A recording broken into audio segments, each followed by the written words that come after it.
नमः शिवाय। हिंदू पंचांग के अनुसार आज प्रदोष व्रत मनाया जा रहा है।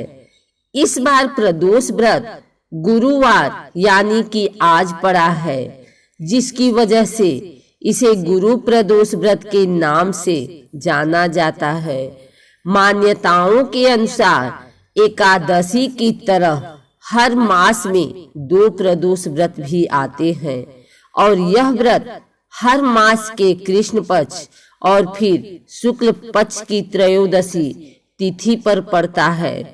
जिस तरह एकादशी में भगवान विष्णु की पूजा का विधान है, उसी प्रकार प्रदोष व्रत में भगवान शिव की आराधना की जाती है। कहते हैं कि इस दिन व्रत करने से भोलेनाथ की कृपा को पाया जा सकता है। इसके साथ ही इस दिन व्रत कथा भी जरूर पढ़ना या सुनना चाहिए। गुरु प्रदोष व्रत कथा के अनुसार एक बार इंद्र और वृत्तासुर की सेना में घनघोर युद्ध हुआ। देवताओं ने दैत्य सेना को पूरी तरह नष्ट कर दिया। यह देख वृत्तासुर अत्यंत क्रोधित हो गया और स्वयं युद्ध के मैदान में उतर आया। उसके भयानक स्वरूप को देखकर देवता भयभीत हो गए और प्राण बचाने के लिए अपने गुरुदेव बृहस्पति की शरण में पहुंचे। बृहस्पति बोले, पहले मैं तुम्हें वृत्तासुर का वास्तविक परिचय दे दूं। वृत्तासुर बड़ा तपस्वी और कर्मनिष्ठ है। उसने गंधमादन पर्वत पर घोर तपस्या कर शिव जी को प्रसन्न किया है। पूर्व समय में वह चित्ररथ नाम का राजा था। एक बार वह अपने विमान से कैलाश पर्वत चला गया था।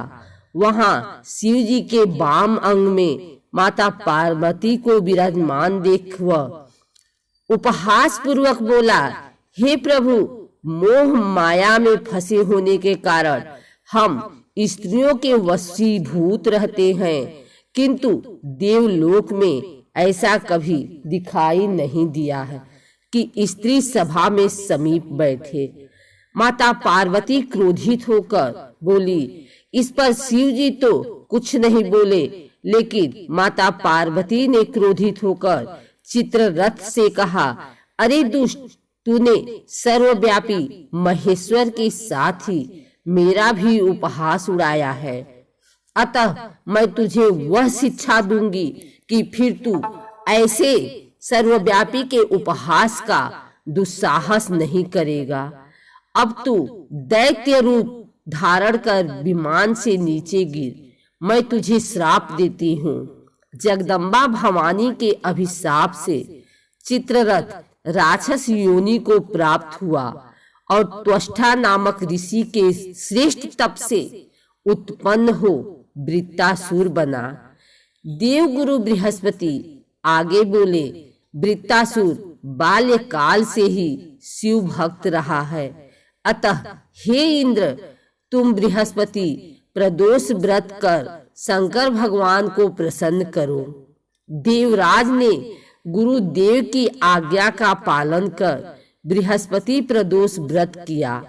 गुरु प्रदोष व्रत के प्रताप से इंद्र ने शीघ्र ही वृत्तासुर पर विजय प्राप्त कर ली और देवलोक में शांति छा गई।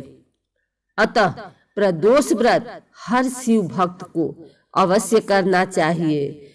इसके बाद स्वयं शिव जी ने प्रकट होकर देवराज को इंद्र को कहा कि गुरु प्रदोष व्रत के प्रभाव से तुम वृत्तासुर नामक राक्षस का अंत करने में सफल हुए हो। ऐसे ही जो मनुष्य इस व्रत को पूर्ण श्रद्धा के साथ संपन्न करेगा, उसके सारे मनोरथ पूर्ण होंगे। स्कंद पुराण के एक और कथा के अनुसार प्राचीन काल में एक विधवा ब्राह्मणी रोज अपने पुत्र को लेकर भिक्षा लेने जाती। ऐसे ही एक दिन वह जब भिक्षा लेकर लौट रही थी तो उसे एक अत्यंत सुंदर बालक दिखा। वह बालक उदास था और अकेला बैठा हुआ था। वह विदर्भ देश का राजकुमार धर्मगुप्त था। हालांकि ब्राह्मणी नहीं जानती थी कि वह बालक कौन है। एक युद्ध में शत्रुओं ने धर्मगुप्त के पिता को मार दिया था और उसका राज्य हड़प लिया था। इसके बाद उसकी माता की भी मृत्यु हो गई। ब्राह्मणी ने उस बालक को अपना लिया और अच्छे से उसका पालन पोषण किया। कुछ समय बाद ब्राह्मणी दोनों बालकों के साथ देव मंदिर गई। यही उनकी भेंट ऋषि सांडिल्य से हुई। ऋषि ने बताया कि जो बालक मिला है वह विदर्भ देश के राजा का पुत्र है। यह सुनकर महिला उदास हो गई।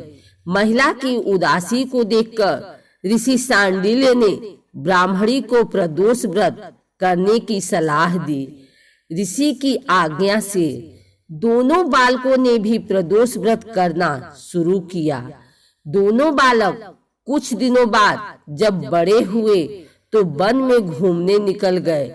वहां उन्हें कुछ गंधर्व कन्याएं नजर आई। ब्राह्मण बालक तो घर लौट आया, किंतु राजकुमार धर्मगुप्त अंशुमति नाम की गंधर्व कन्या पर मोहित हो गया।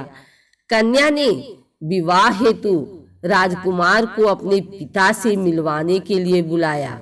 दूसरे दिन जब वह पुनः गंधर्व कन्या से मिलने आया तो गंधर्व कन्या के पिता को पता चला कि वह विदर्भ देश का राजकुमार है। इसके बाद भगवान शिव की आज्ञा और आशीर्वाद से गंधर्व राज ने अपनी पुत्री का विवाह राजकुमार धर्मगुप्त से करा दिया। राजकुमार धर्मगुप्त ने गंधर्व सेना की सहायता से विदर्भ देश पर फिर से अपना शासन स्थापित किया। मान्यता है कि ऐसा ब्राह्मणी और राजकुमार धर्मगुप्त के प्रदोष व्रत करने का फल था। स्कंद पुराण के अनुसार जो कोई प्रदोष व्रत करता है और इसकी कथा सुनता या पढ़ता है उसकी तमाम समस्याएं दूर हो जाती हैं।